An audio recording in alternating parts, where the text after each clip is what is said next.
Hello, hello. Gotcha. Hello, hello. Mine's a little, turn my, here we go. I gotcha. Okay. Yep.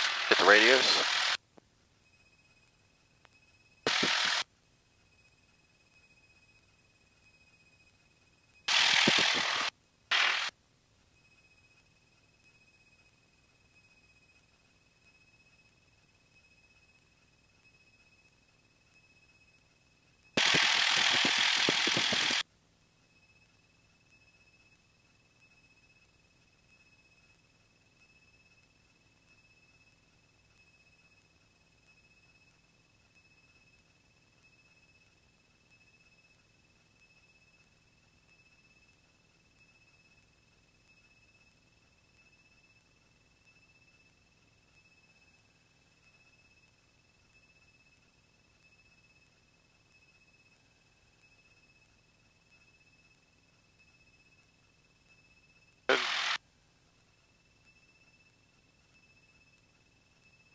All right.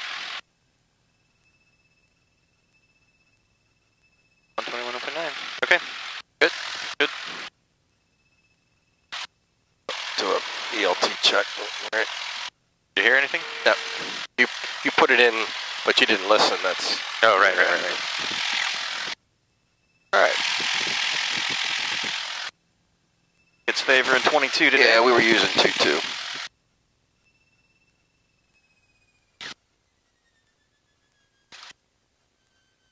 You gonna do a run up? Yes. Oh. No, I almost forgot. Thank you.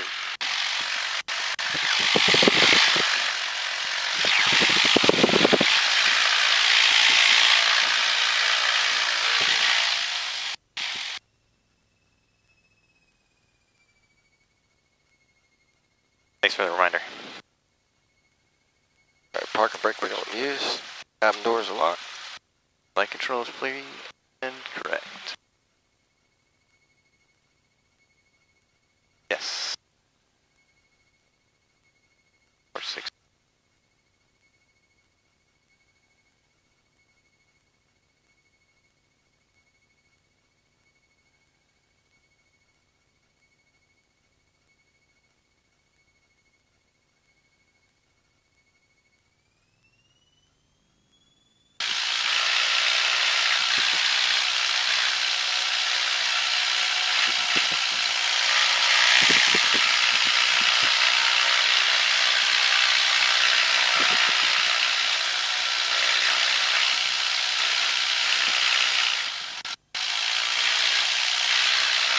Positive amps.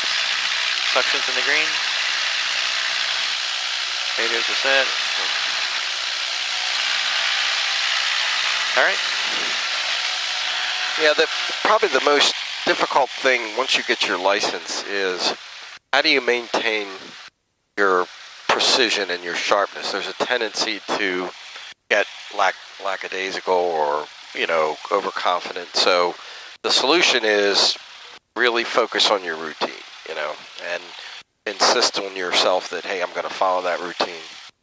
And then the other thing you can do is go out every so often and fly with an instructor to, I'm as long as I've been flying, I'm still doing that. Yeah. So, okay. All right, let's go out to the practice area. We'll do a little. So have you read up on VORs, how they work? I have a little bit, yeah. Okay, good. We'll start out with that. VOR navigation.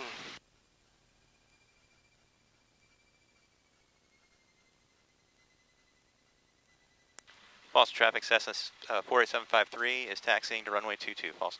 346 Golf is turning crosswind, runway 12, departing.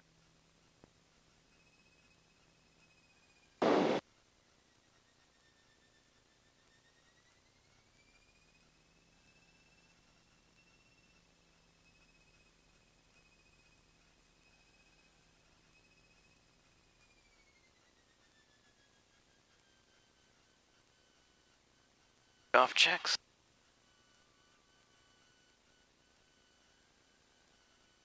False traffic Cessna 48753 is departing runway 22, False. All right, good.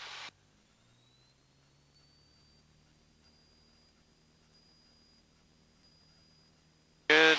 Got oil pressure. Airspeed's alive. nose wheel's still chattering badly. I bought a set of O-rings for the shimmy damper, hoping Tom will rebuild it, see if that helps. Check the fuel level, the fluid level, and it was fine. But if the O-rings are worn, that could be another reason why it's not working properly. I mean, oil's passing by the cylinder that's going back and forth. Yeah. The hydraulic fluid in there. But, you know, sometimes what happens is these things over time, the linkages and all get a little sloppy. And even though the shimmy damper is installed, there's still enough movement for the nose wheel to chatter.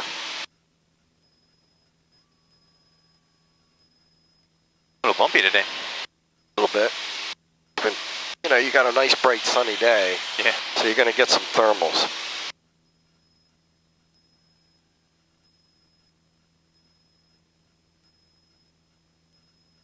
So one question I had is on my departures. Am I allowed to go off to the right, or should I always go to the left or straight out? You should depart and fly the extended center line until you're ready to leave the pattern.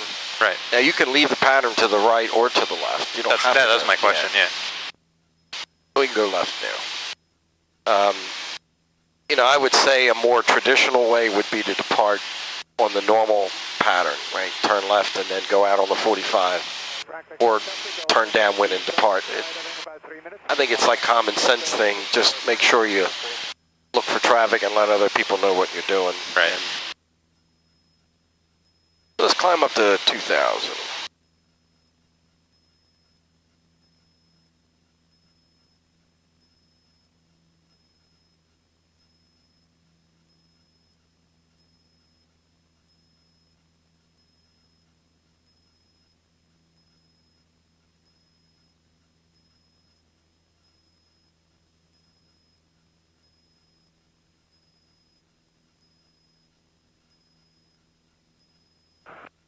And why don't you come left to 360?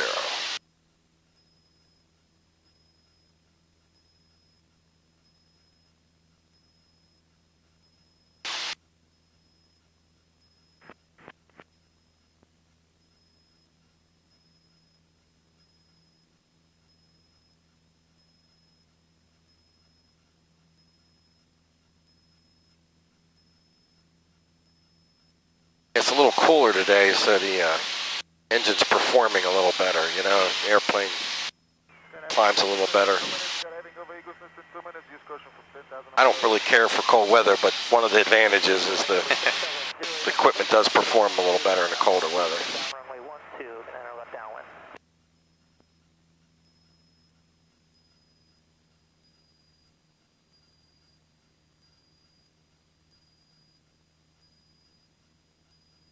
Traffic 2136 Yankee is Still climbing a little bit. Let's see if we can get our level cruise here.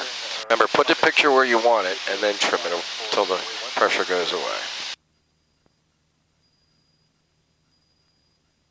All right, now if you look on the sectional chart, there's a VOR over here called Westminster VOR. Okay. And that's the station right there. That little blue box tells you the frequency and the digital or the Morse code identifier.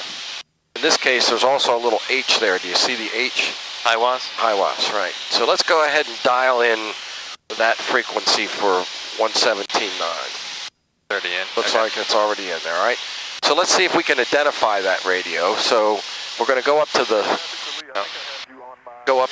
audio panel, and we want to listen on nav1. Maryland, District of Columbia, Delaware, Virginia, North Carolina, South Carolina. So the HIWAS is on right now. If you push that button, between flight level yeah, 260 now it says and flight ID. level 340. Now you can hear the ID. So it's dot, dash, dash, dot. For additional details. Let's listen To again. this weather, within a 150 nautical mile radius of the Westminster and Nottingham VORs, recorded at 1512 Zulu. All right, that's good. All right, so let's go ahead and turn that off. 210. So we've identified the radio, the station, and we're going to use VOR, so we need to change this radio to VOR. It's currently on GPS. Okay. So let's go ahead and push the CDI. So now we're on V localizer. That's VOR or a localizer. And you'll notice the needle's now moving, and the light over here says we're on VLOC. So if I wanted to go to that station, we would turn the OBS until the needle centers with a 2 indication. Okay. Last downwind, runway 12, second for landing. And that tells you the heading or the radial that will take you to that station. If I were to turn 270, I'd be heading in that direction. So let's go ahead and do that. Okay.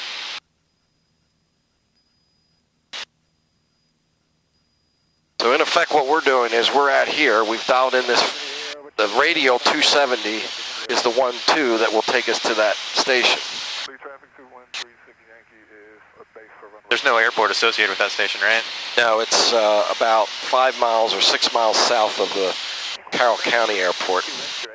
Now, when you center the needle and then we maintain this heading, we're tracking that radial. Now the problem is there's wind aloft. Uh-huh. And the wind will push you one way or the other potentially. And so you have to adjust for that wind based on how the needle moves. So let's just fly this heading for a little while. And if you did this long enough, we would go all the way to the Westminster VOR. Okay. And when we got to the VOR station and we crossed over it, the flag would go from to to from. And you would then be flying away from the station, also on the 27 radial. Which would be the same as the 2 on the 9 Right. radial, right? Okay. Good. Right. Yeah, 2 on the 9 radial would be coming in from the other way towards it. If you're flying the radials correctly, in other words, you've got a 2 indication, 27, and you're flying that, the needle will move in the direction of the course. So you'll notice the needle's deflecting a little bit to the left. The wind is pushing you this way. So let's put in a 10 or 15 degree correction Eagles Nest 10,000 feet below Eagles Nest traffic. and see if we can recapture that radial, fly back to the radial, and then continue on. So this is how we do VOR navigation. Some people, what they will do is they'll cheat and they'll reset the OBS and say, oh, if I just fly heading at 260, that'll get me there, right? Right. The problem, if you do it that way, though, what'll happen is you'll keep going this way until finally you get back. You won't fly a straight course to it. They'll keep pushing you off? Yeah. So the better way to do it is initially set the radial and then fly the needle. Fly a wind correction to the left or to the right, so you track that radial So you're to the essentially station. crabbing all the way there, right? Essentially, yes. Yeah, it looks like the needle's moving a little bit, so we'll just hold this heading. One thing you can do is you can cross-check your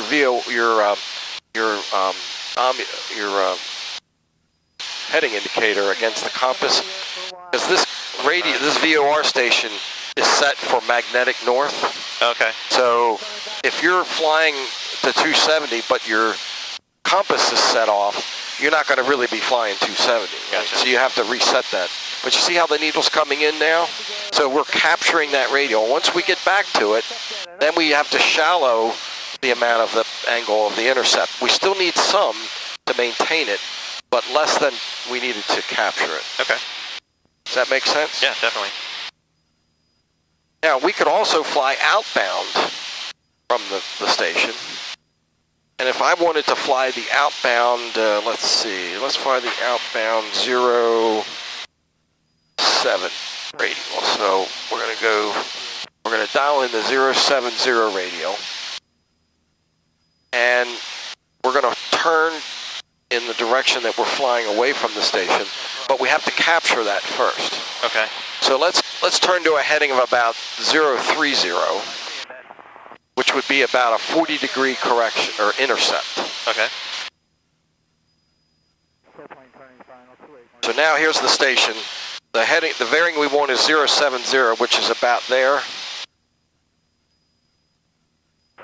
This one's 075. That's an airway right there. Let's go to 075. And we're down here, so we got to fly over to that radial, intercept it, and then fly outbound. Okay, I gotcha. That's what we're going to do. So let's turn to a heading of, let's make it 030. Crosswind for 23 Bendigo. Now the problem with VORs is we don't know how far we are from the station. And we don't know exactly how far we are from this radio. But we could find out if we turn this until I get it from. I'm on the 90 degree from radio right now. So I've got 15 more degrees of radial to capture. Gotcha. And depending on how long it takes you to do that, can give you some sense about how far you are from the station. There's a calculation, and I forget how you do it now. But when you fly from VOR to VOR, you know, you fly from one, then you fly to the next one.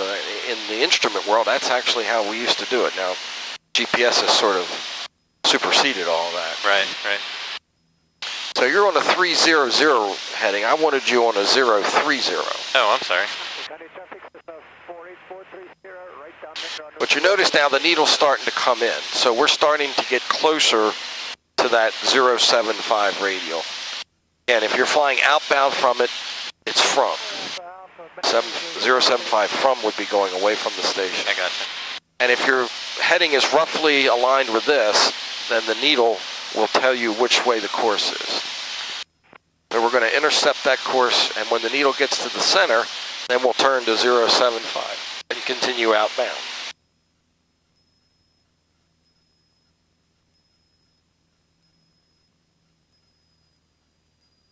Notice that the needle doesn't move when you change your heading. It's irrelevant. It's only telling you where you are relative to the station, not the direction you're going. It's not like ADF. ADF will move as you move the heading. But now we're about 2 dots off, so a full deflection is 10 degrees. Okay. So that's about 2 degrees. So we're now roughly at the 078 radial, roughly. Yep.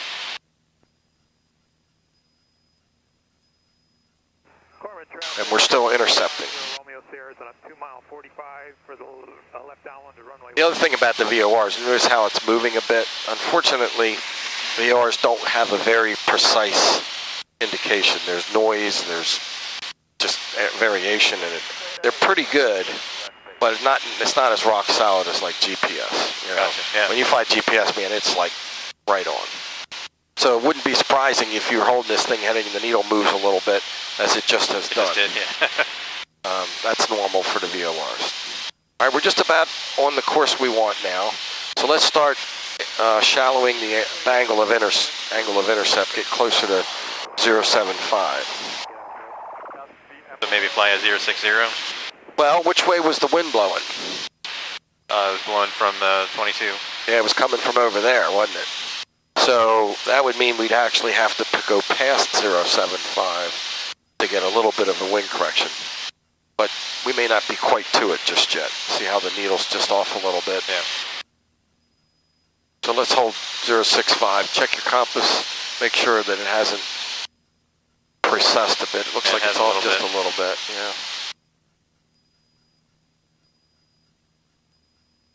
But if you look on this map here, this blue line is the 075 radial, and we're tracking pretty good outbound from it right now, and we're pretty close to it. All right, let's go ahead and look up the VOR for Lancaster. There's the Lancaster VOR. What's the frequency for that one? 117.3. Let's go ahead and put that in.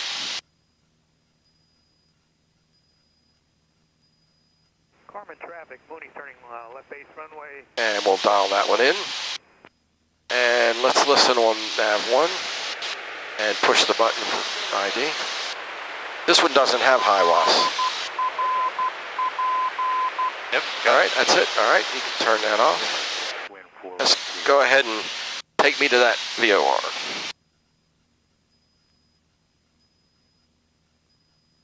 So it's about a 030 heading. Carmen traffic, Mooney turning final, 16 Carmen.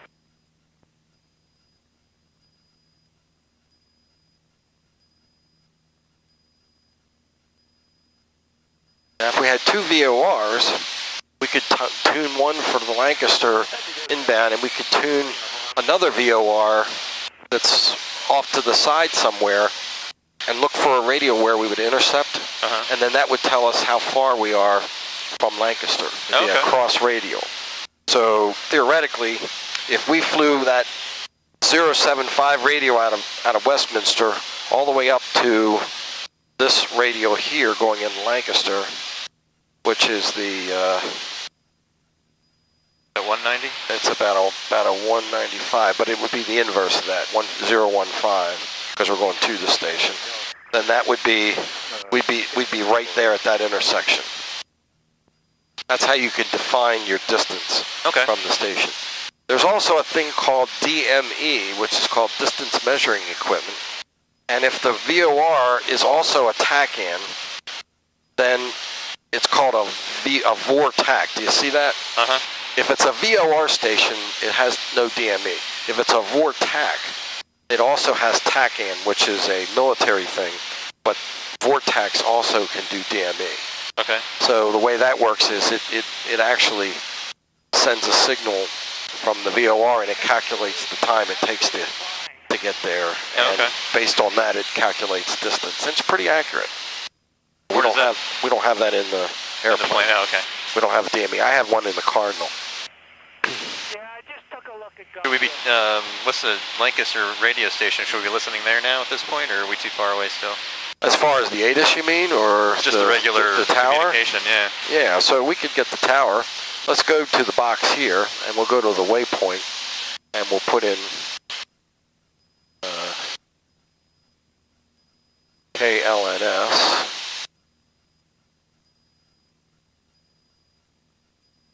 traffic 67 Hotel is turning base for 120. And we can get the frequency for the tower is 120.9.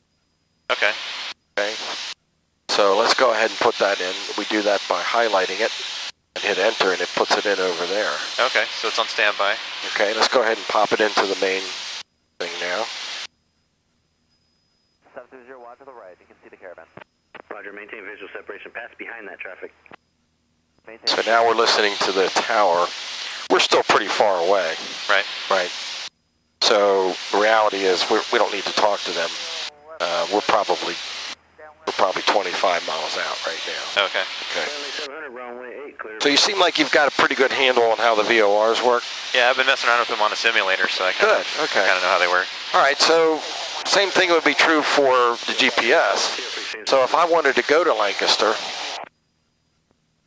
I would just hit direct, enter, and one more enter to activate. And that's telling me that it's 25 miles to Lancaster. Oh, okay. And the heading is 031, which is essentially aligned with tracking that VOR station. Pretty cool, right? All right, let's go ahead and set up to go back to Whiskey 42. How would I do that on the GPS? On the GPS, I would go... Lancaster Tower, Skyhawk 392 Lima 3, out for left base 13. Skyhawk 3922 Lima. You've turned on the map pointer. Hit the cursor button again. Oh, there we go. Okay. You can do it by nearest. Nearest, right? Although I'm nearest not able airport to see it or not. There it is, Whiskey 42 right there. Skyhawk 22 Lima, you give me number 2 for runway 13, following assessment at your 12. You got to go direct. There you go. Enter, enter. All right. 22 Lima is looking for the traffic. So it's 185 is the heading. Let's go ahead and turn to 185. It's clear, right? Looks clear. Now, the Direct 2 capability is wonderful. It's also a bit of a crutch, and the problem is people will dial in direct to some place and just start flying, and not realizing there could be airports in the way, there could be restricted airspace, it could be all kinds of things. Yeah, So makes sense. it's one of those things that is nice to do as long as you know what's between you and the place you're trying to get to. And you got to look at the map in order to do that. 22 Lima, start your turn northwestbound for the downwind. 22 Lima is left base 13. I need you northwestbound on the left downwind. 22 Lima. Cessna 730, start your base turn, runway 13, clear to land. 730 starting base, turn, runway 13. All right, so it says here we're 15 miles from Whiskey 42. The desired track is 185. And it's telling me that he wants me to set this course over here to 185. So let's go ahead and dial that in. It's just a reminder. It doesn't change the needle sensing. The needle sensing only tells you where you are relative to the course. And in this case, there's three ways that this will display GPS. There's en route, there's terminal, and there's approach. Okay. The differences are how sensitive that full deflection is. Okay. It's 2 miles en route over here to here, 4 miles to 1 mile for terminal, and 0.3 miles, I think it is, for approach. So as you get closer to where you're going, this becomes more sensitive. Okay. And it'll automatically switch between those three for me?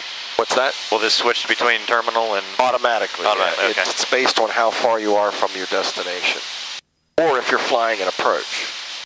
Okay, if you put in an approach and you get within a certain distance of the approach, then it'll get more sensitive. Gotcha. Okay. I'm ready to go. Now, obviously, in addition to going direct, we can use flight plans. Line up and wait for You can create a flight plan to go from A to B to C to D to E, wherever, Okay. and you can create that in the active flight plan, and then it'll take you there. Or you can store into the flight plan catalog. And let's say we wanted to go from Whiskey 42 to Millville. There's already one in there. So we highlight it, we hit menu, and then it gives us a choice of either activating it, inverting it and activating it, so I want to come home, Before you do it. or create a new flight plan, or copy flight plan, or delete flight plan. So in this case, let's go ahead and activate it. So we'll hit the enter button. And when you do that, it now brings up in the active flight plan, Whiskey 42 to 0 Whiskey 3 to EVY to Millville. Okay. All right? So let me just put that in my iPad here, and I'll show you what that route looks like. Whiskey 42 to 0 Whiskey 3, 700 contact. KEVY, AMIV.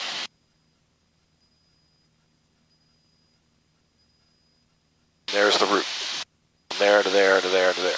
Okay. Now we're currently out here, so it thinks we're trying to go on that first leg. Okay? And if we had taken off from Whiskey 42, we'd be heading out to 0 Whiskey 3, and once we get to 0 Whiskey 3, the box will automatically then cycle us to the next waypoint. Okay. And on the display, Warrior 8120, Mike. the way you toggle between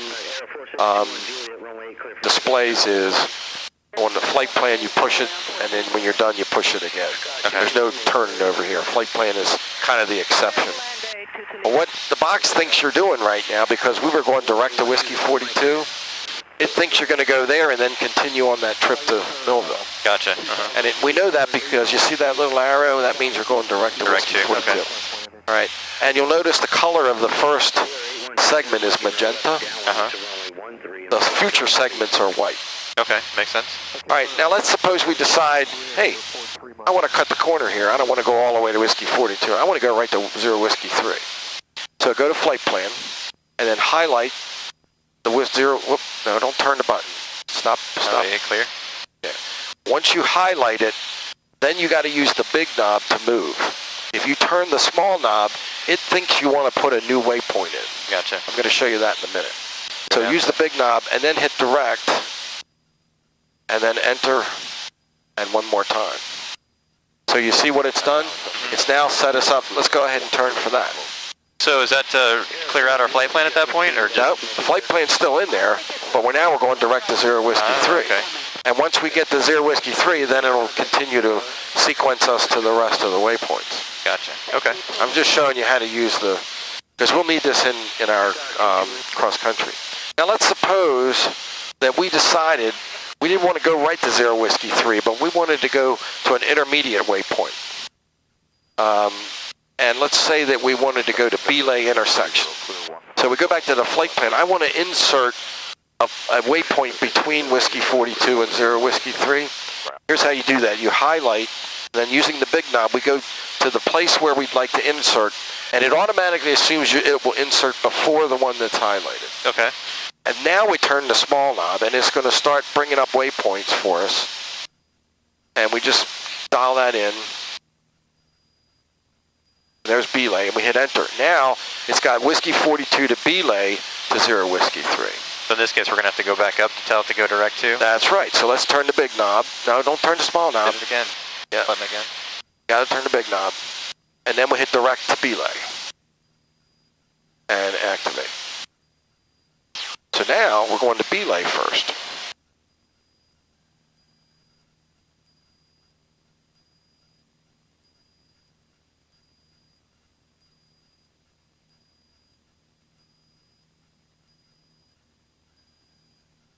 Am I making some sense with this? Oh, yeah, yeah. Just the big knob, small knob thing that keeps knocking me off. What's that? Just the big knob, small knob that keeps Right. confusing So me. in your flight plan mode, once you push the cursor and you highlight it, it gives you a choice of either the small knob or the big knob. The big knob navigates. The small knob dials in a new one. Okay. All right, now let's decide we don't want belay in there anymore. We want to go right to 0 Whiskey 3. So let's go ahead and push the cursor and highlight it. And now using the big knob, go down to belay and now hit the clear button. It's going to ask us if you want to delete that one. And the answer is yes, so hit enter. Now it's gone. Okay. Now we want to go direct to 0 Whiskey 3, so we hit the direct, enter, enter. Now we're back. Okay. So you can add and delete waypoints in your flight plan. And that might not seem useful to you right now, but once you're flying instruments, there are lots of times where you'll put in a detailed route. And ATC will come in and give you a shortcut. They'll say, instead of going that route, you're cleared direct to some waypoint that's further out. And that waypoint might not be in your flight plan. So you'd have to go in and put it in there and then go direct. If it's one that's already in there, let's say we're flying here and ATC says, okay, you're cleared direct Millville. So show me how I would go direct Millville. I would hit flight plan. Flight plan, cursor, and then big knob. Is Millville this one? Millville, that's the Millville, yep. And then direct. Direct. Enter, Enter. enter. Enter. So now we're cutting the corner. We're going right to Millville. And what's the heading? The heading right now is... The desired track is 115. That's what we need. We're doing okay. about 125, so we got to come left just a little bit. Yeah, you're going the wrong way. Go the other way. The other way? Yeah. Oh, I think I'm off here is what the problem is. No, the heading you want is 115. You're doing 120, 130. Yep. And again, that heading does not account for wind. That's just the track that'll get you there. And it looks like we got about 60 miles to go. Ground speed's 90.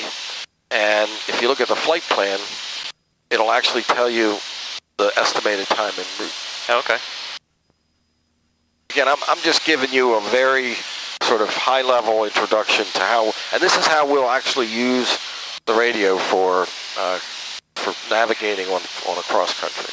Okay. All right. Switch back over here real quick. All right. Yep, didn't take. There you go. Well, one more try. There it is. There we go. Okay. And what I'd like to do is let's talk a little bit about instrument flying. Okay. What's required for the private ticket is 3 hours of hood time. Okay. Just enough so that if you're flying along and you would fly into bad weather, you'd have enough skill to be able to keep the plane straight and level, make a 180-degree turn, and get back to clear. Okay. The trick to instrument flying is you're not going to look at it here and use your visual pictures. You're going to be depending on these instruments to tell you. So, why don't you give me a right turn to 270.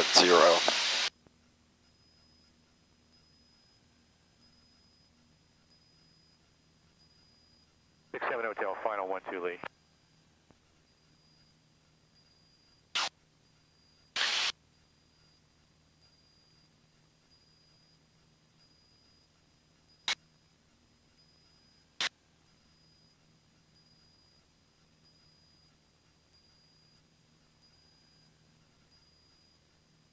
Any questions about what we covered there or the VOR? No, it's going to take some practice, I think. It is. I find the GPS, the Garmin radios very easy to use once you get the hang of them. Yeah. You know, sort of, it's mostly getting to know what knob to turn when. Right. Yeah. Once you get the hang of that, it's real easy. Because the architecture's simple. It's just, you know, menus and pages. Okay, what you do is put the hood on. And here's how I would do it. I got the airplane. Take your headset off, put the thing on, and then put the headset back on.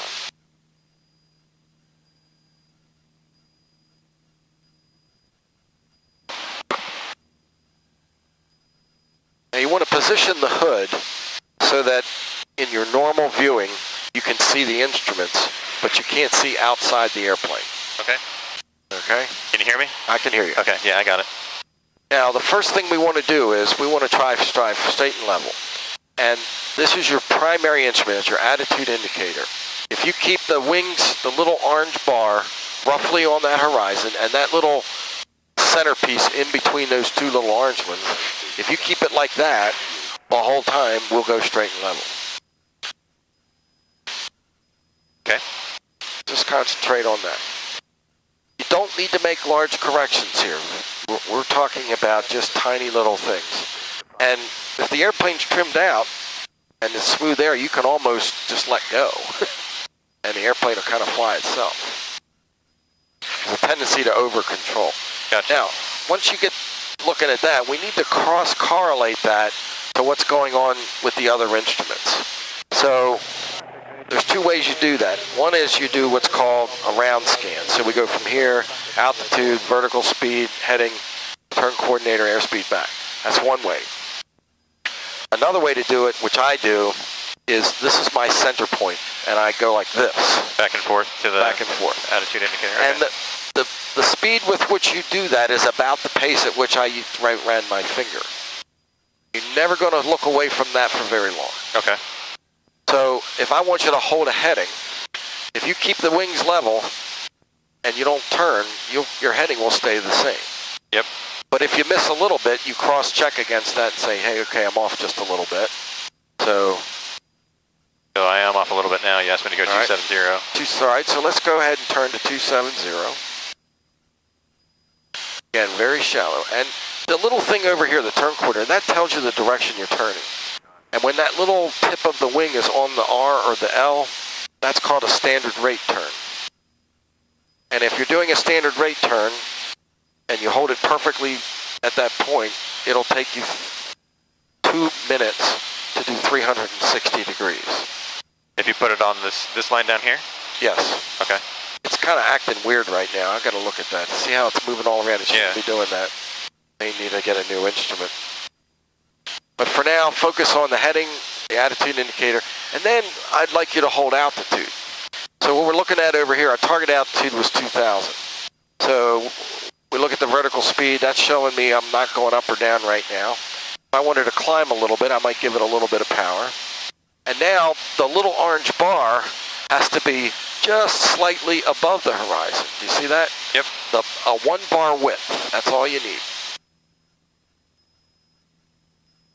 When you get to your altitude you want, then you bring your power back, and now we look at the vertical speed. We try to get that back to 0, and then we're back up to the attitude indicator. And we cross-check again. We're back up to the. Okay, headings. We've lost 10 degrees. Okay, back up to the attitude indicator. You know, it's that constant cross-checking, so that because if you just stare at one instrument, Get fixated something on else goes away. You know? Yeah. Yep, you're right. I just lost a few more feet of altitude Right. here.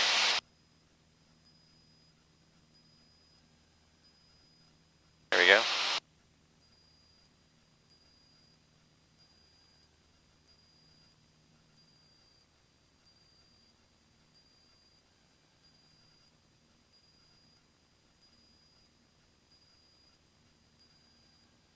When you do your instrument flying, do you get a little sick?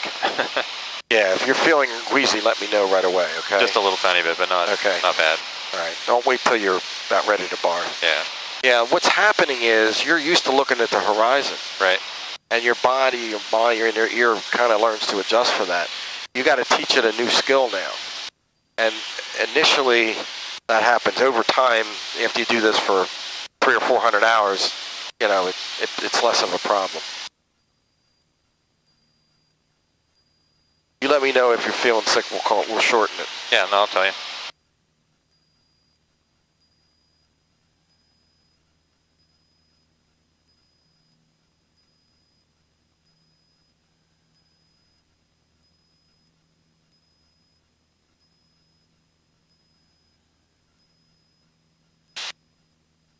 All right.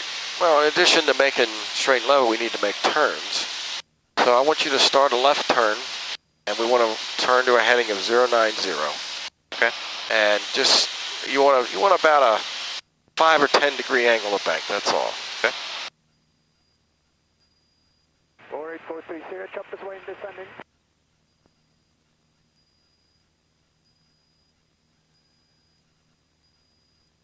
If you do this correctly and the turn coordinator is working correctly, you do what's called a standard rate turn. You'd have that little wingtip right on the L there. Now in the turn we need a little back pressure, just like we do in regular turns. Otherwise we'll lose altitude. And the key to this is we never want to get too steep an angle of bank. Then you get in trouble. Okay. Whenever you're flying on instruments, you want to keep your bank angle shallow, your climb rate shallow, just very gentle. Because otherwise you can get into what's called the death spiral. What's that? So you lose spatial awareness. The plane starts increasing the angle of bank. When that happens, what happens to your lift goes away. The nose starts coming down.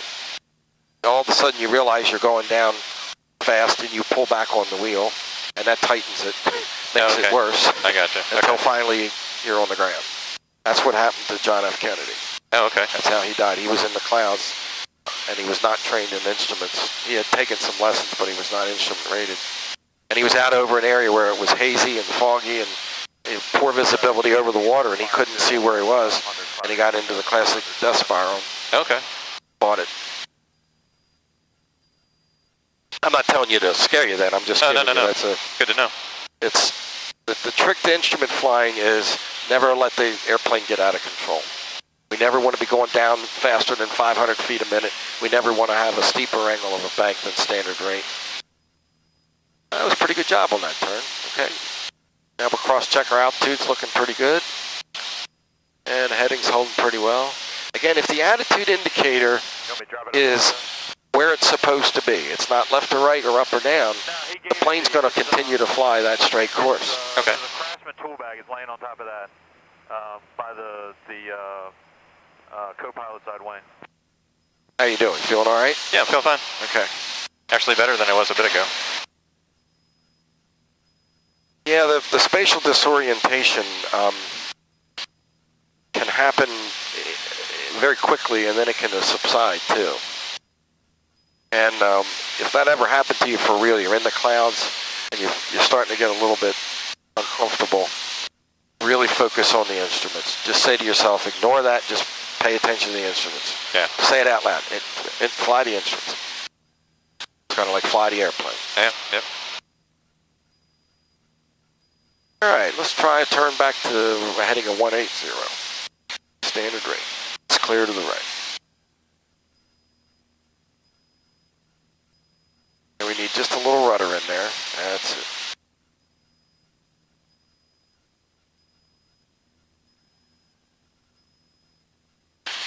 Time I flew back from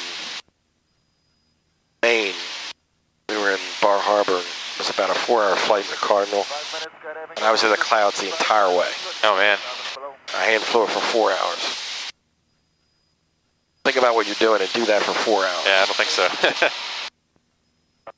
I have an autopilot now that works pretty good. I use that all the time for long trips.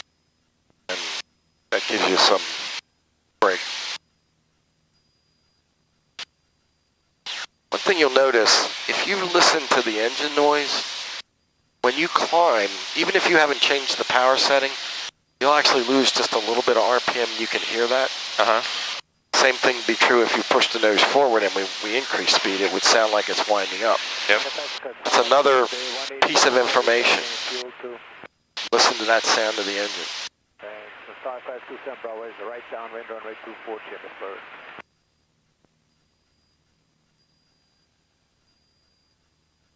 And if you find yourself staring at one instrument for more than a second, that's too long.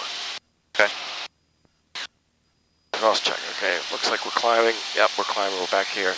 Heading's 180. That's good. We're still trying to climb. We're back here. Now it looks good.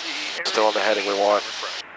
It's that kind of pace.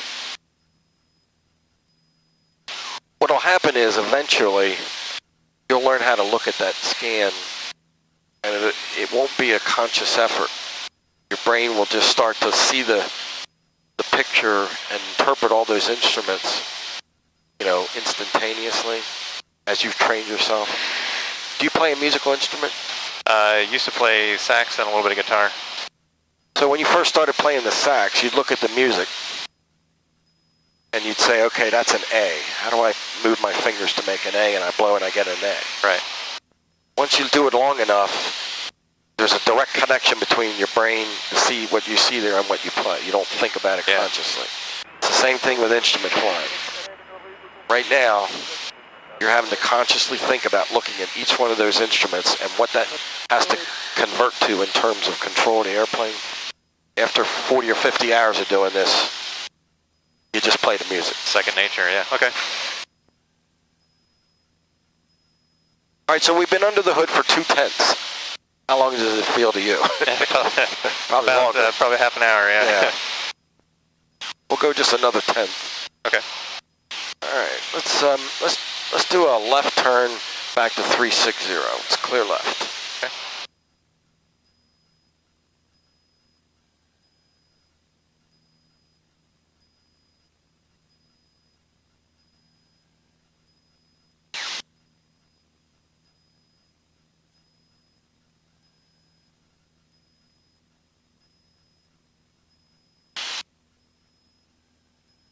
So the first half an hour under the hood, we just do climbs and descents, turns to headings. After you get that to the point where you're starting to comfortable with that, then we'll start getting you to add stuff, like tune a radio, Okay. put in a flight plan. And what'll happen is you'll start playing over here and you'll forget all about this. Yeah. And everything goes away. Right. So the challenge is we can only do one thing at a time. Our brain is only a single CPU. So we have to learn how to timeshare. So we spend some time over here, and then we take 1 second over here, and then we're back over here. Then we come back over here for another, and then we're back over here, and that's how you do it. Very, very disciplined. All right, you see how we're going down now at about 700 feet a minute? Probably don't want to go down that much. Okay. And now look at the bar. It's 2 bar widths above the horizon. That's climb. You want to get that thing back to, there you go, right there.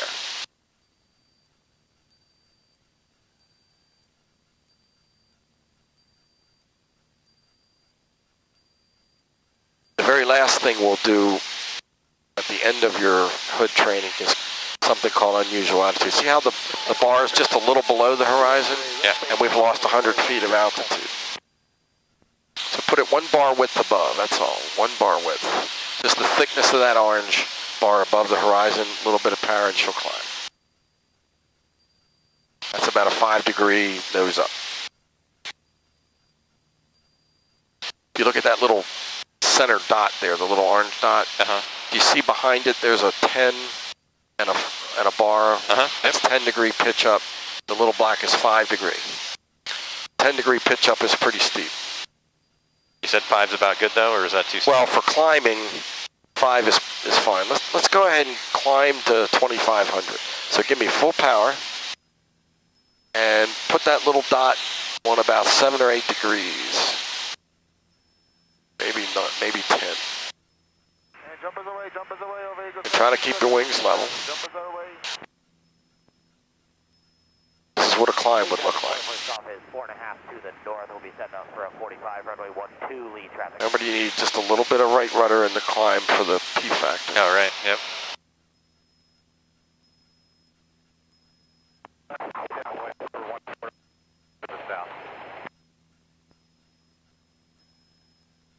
And we'll climb to 2,500.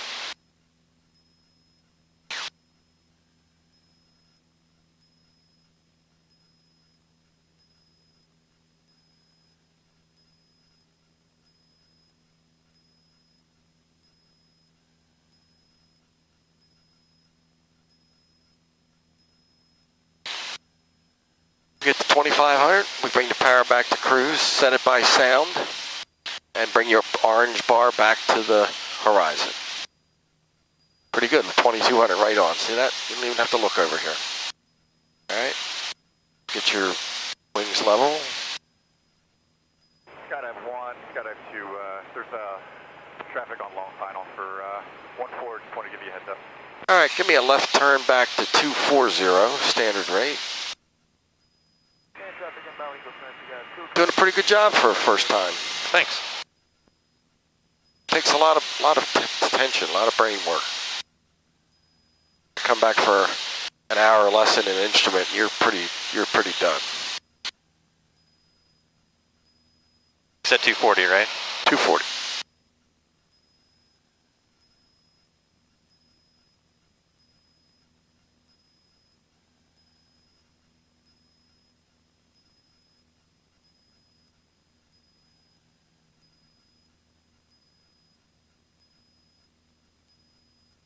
Anyway, make it 210. Okay. Form is departing runway 22, right turn out.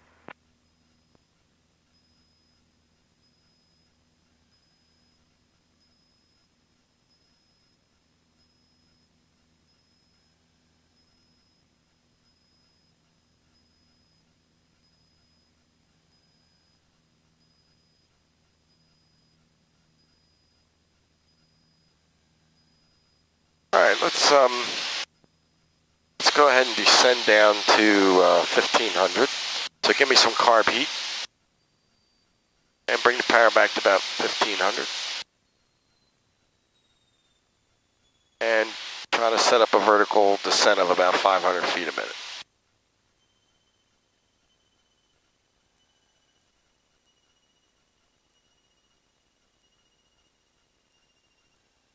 Okay. Now you got to get your airspeed into the equation. So we got to start looking at the airspeed. It has to be in your scan.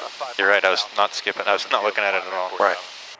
Well, when you're doing straight and level and climbs, it's not important. But when we're starting to come down, we got to watch our airspeed. And we still want to maintain the heading and all that good stuff. Very important you get her trimmed out, and I see you working on that. That's good. It'll make flying instruments easier.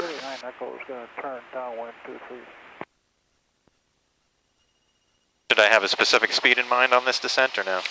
75 is good, 70 is good. I'm more interested in the rate. The rate, okay. And, you know, less rate is okay, but more rate is not. You just want to avoid coming down at a steep descent, because then you have to run more of the risk of losing control. Okay, I got you. Okay, we've lost our heading now by about 20 degrees. So let's get back to 210. You can see how focusing just on the one thing, Yep. everything else, so that's why you keep that scan going. When we get to 1,500 feet, go back to level cruise. 3 mile 45, runway 12, Lee.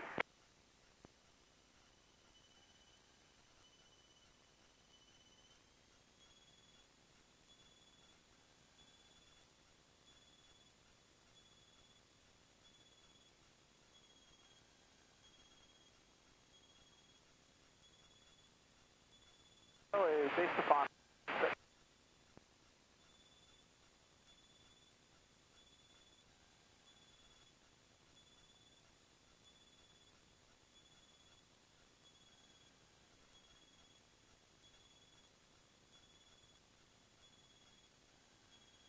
Falston traffic, Cessna 48753, 3 northeast, inbound landing Falston.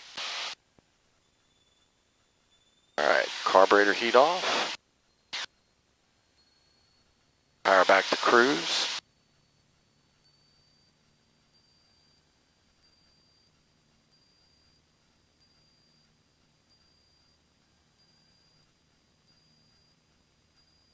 You can see when you've got to make configuration changes, that adds a lot to your workload. Yeah.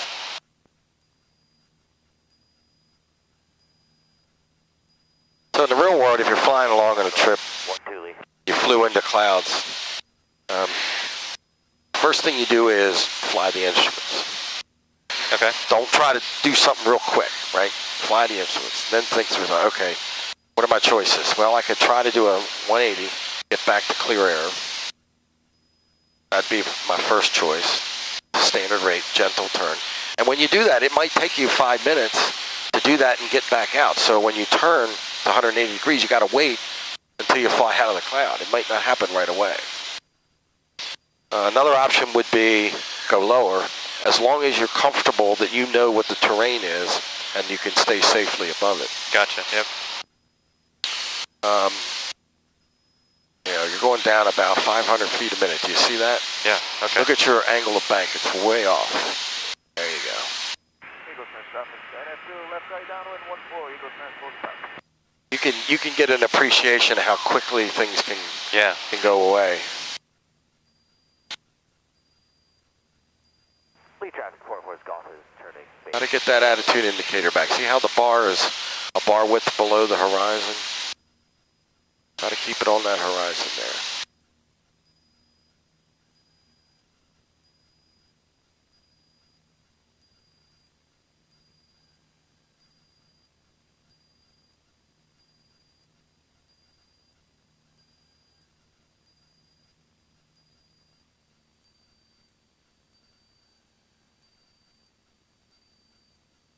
All right, I got the airplane. Why don't you take the hood off? Okay. Farmers Pride traffic, winning 6-4 uniform, is 4 miles east of landing, Farmers Pride. All right, Falston Airport's over there. Let's go ahead and do a couple landings and then we'll call it a day. Okay. Good job. I hope you got at least an initial appreciation of what it's all about. Yeah, for sure. We've got to do a total of 3 hours minimum to meet the requirement. And we flew about 3 or 4 tenths today, so. Okay, so we got a ways to go. Well, but I find the initial one, if I try to take you out for an hour hood time, it's not going to be productive. Because after about 3 or 4 tenths, you're already burned. And I could see a difference from the beginning, just in 3 or 4 tenths, in your ability to maintain. Started to get, you got tired. Yeah. Right? Over time, you'll build up a better a tolerance for that. False traffic, Cessna 753 is left crosswind for runway 22, false. Yeah, you're getting a little low out here. You want to be at 1260, right? We're at 1100 right now.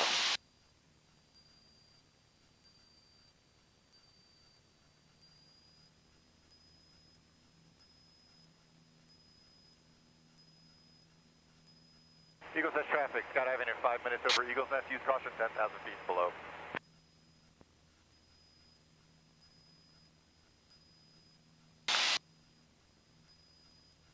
False traffic, Cessna 753 is left downwind for runway 22, false. Farmers Pride, 6-4 uniform, left downwind 10, Farmers Pride.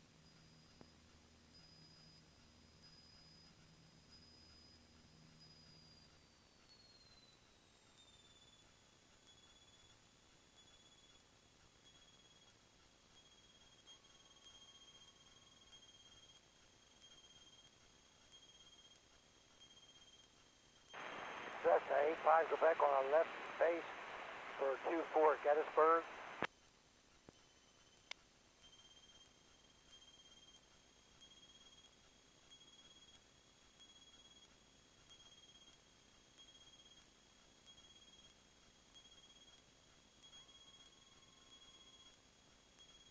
False traffic, Cessna 753 is left base for runway 22, false. And check, I'm heading towards Letterkenny.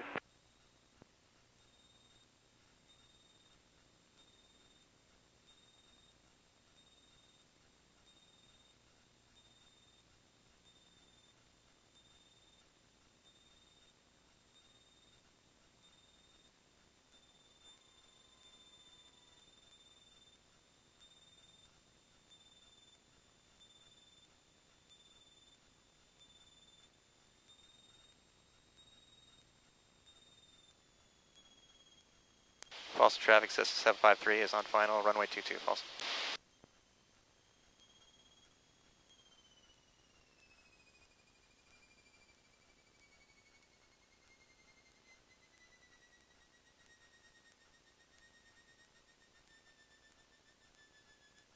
Better come down. Yeah. that was a bad one. All Sorry. right. So what was happening? You flared a little high, and you were carrying 70 knots of speed instead of 60. So we had a lot more time to float. The second thing is there's just a little bit of crosswind coming. So at the end there, you had to put in a crab to hold the runway, Uh-huh. but you can't touch down that way. So the solution then is we got to push rudder and aileron. We haven't done a lot of crosswind work, so let's go do another one to be good practice today. Boston traffic, Cessna 753 is back taxiing for runway 22. Boston. Try to focus on final, getting your airspeed down to about 60 Okay. on final. It was interesting, when you first put the power in and we were on base, I agreed with that. You were a little bit low, and that was good. But when we turned final, you needed to come back a little bit sooner than you did. Okay. So then we're a little high, you push the nose over to get to the runway, speed zooms up to 70. All right, let's clean her up a little bit. You've probably been out flying in a late evening or early morning when the air's been perfectly still, right? So we got a little bit more wind to work with today. It's not a lot, but it's just enough that you can't ignore it. So when you come into flare, if you need to put that crab in, the moment you put the crab in, push the right rudder, and it's not just pressure, you have to move it a little bit. And then dip the wing just a little bit. And then it'll in effect, what we're doing is we're slipping into the wind. Okay. But the wind cancels it out and we go straight. And while you're doing all that, you still got to be flaring. You can't stop flaring.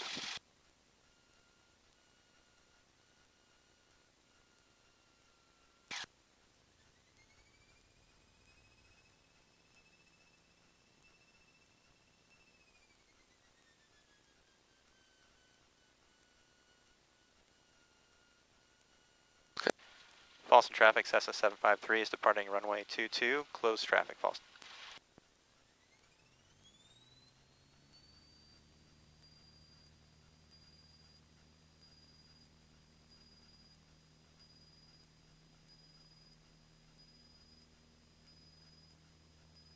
A little more back pressure, just a little bit. There it is, right there. Beautiful. See how nice that came up? Real nice. Perfectly smooth transition. Now we got a little bit of wind from the left, so we need just a small crab in here to stay tracking outbound from the runway.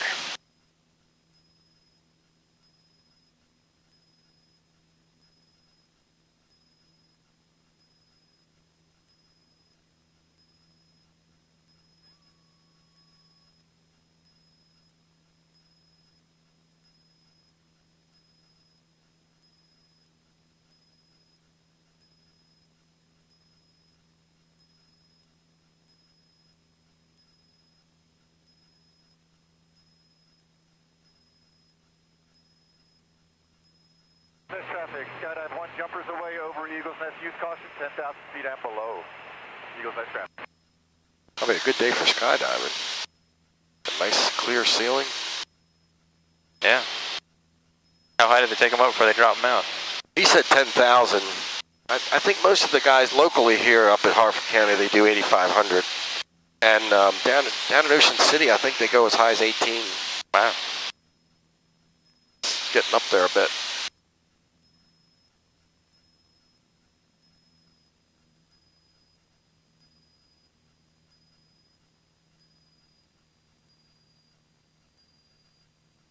I've never done it. Yeah, me either. No interest. Boston traffic, Cessna 753 is left downwind for runway 22. Boston. Yeah, it's hard for me to jump out of a perfectly good airplane. Yeah. I think if it was on fire or the wing fell off, yeah, I could be motivated, but Only with a parachute, though. yeah, right.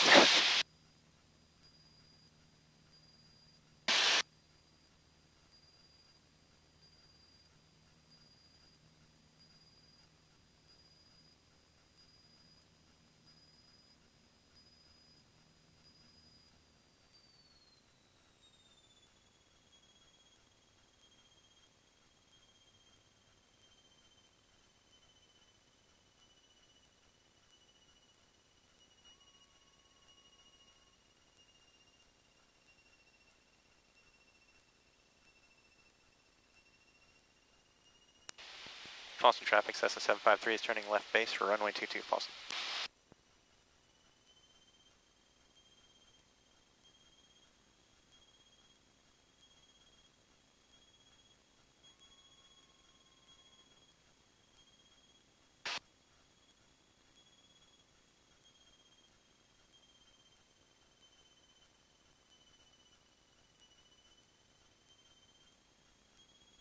Manifest 430.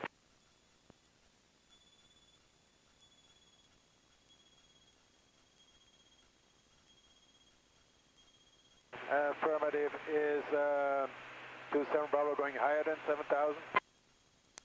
Boston traffic, Cessna 753 is on final, runway 22, Boston. All right, let's get her slowed down to about 60. Need to put a little nose up trim maybe just to get her trimmed up a little bit better. Thank you. All right, let her come down now. Let her come down. Coming down. Keep coming down. Don't get too slow. All right, now flare. And now all the way back on the power. And just wait for it now. There you go. Little right rudder. See that? Right there. See that little touch? Ah, perfect. It's just a little bit of that rudder. Did you see that? Mm-hmm. It came perfectly right on around. Nice job. Much better that time because you had your speed under control. Yeah. Just watch it when you're in the final flare there, though. You know, I like you planning to flare before the runway. That was real nice. Gave us lots of extra runway. Just got to make sure when you're bringing the power back and you're still 50 feet in the air, you got to keep the nose down to keep your speed up. Right. Because we don't have as much cushion. When you used to coming in at 70, doesn't matter. Right. Let's do another one. Okay. That was a good experience, though, with just that little bit of rudder. And you'll notice, unlike when you fly aloft and you're going along fast and you just put pressure on the rudder, you actually have to physically deflect it just a little bit. And the reason is when you're going slow, there's not as much airflow over the control surface. So it takes more movement to get the same effect. Gotcha. Okay. But that was just perfect, just enough. Brought the nose around. And if you do that and you start sliding off the runway, then you got to dip the wing. Okay.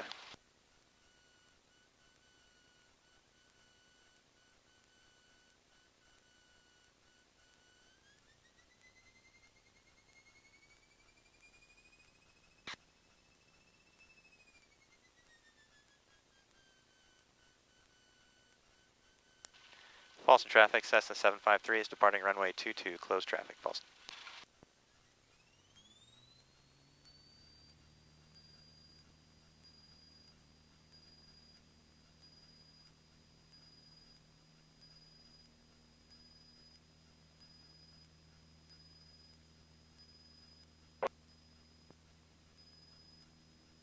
Nice job.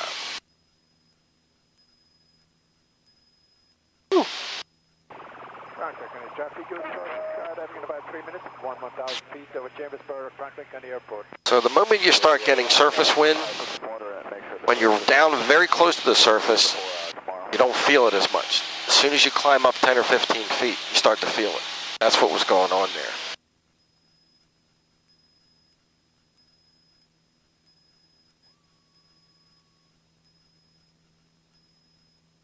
I guess that's right about the time you get out of ground effect there? Yeah, pretty much. And it's partly the trees provide a little bit of blocking. So when you get above the treetops, you start to feel it more too.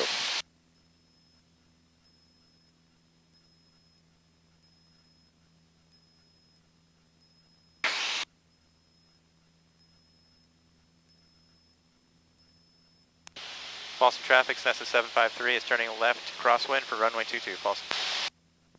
A little more right rudder in the climb. A little more right rudder in the climb. There you go. Just for the P factor.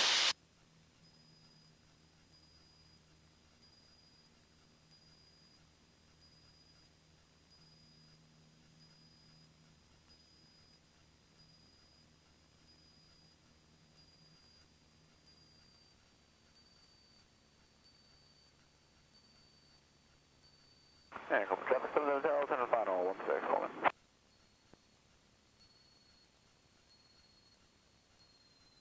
Oh, I'm way up high.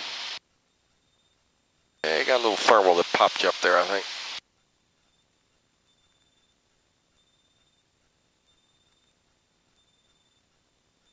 False traffic, Cessna 753 is left downwind for runway 22, false. The other thing is the wind aloft is pushing you into the runway too, so you need a little crab there.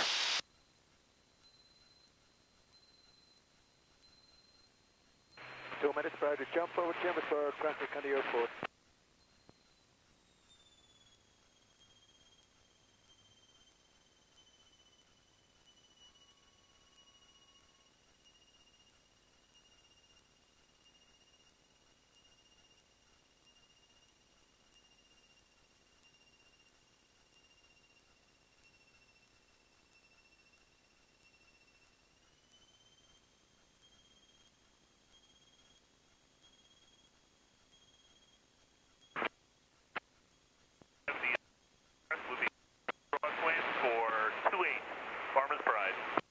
False traffic, Cessna 753 is left base, runway 22, false.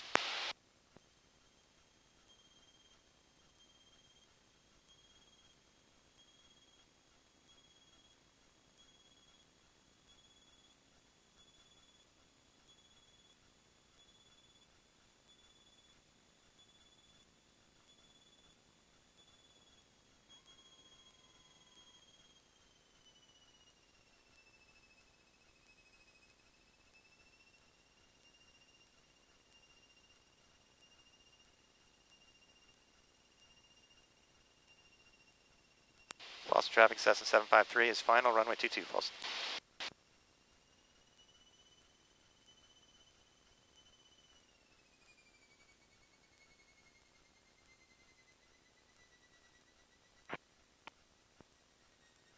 Little right rudder. There you go. Little right rudder. There. Not bad. Alright. We'll call it a day. Good job. Just had a little bit more speed that time. You were doing about 65 over the numbers, so we floated just a tad more. That wasn't bad. And when you turned final, you saw that you were just a little too much power and you came back on it. That was good.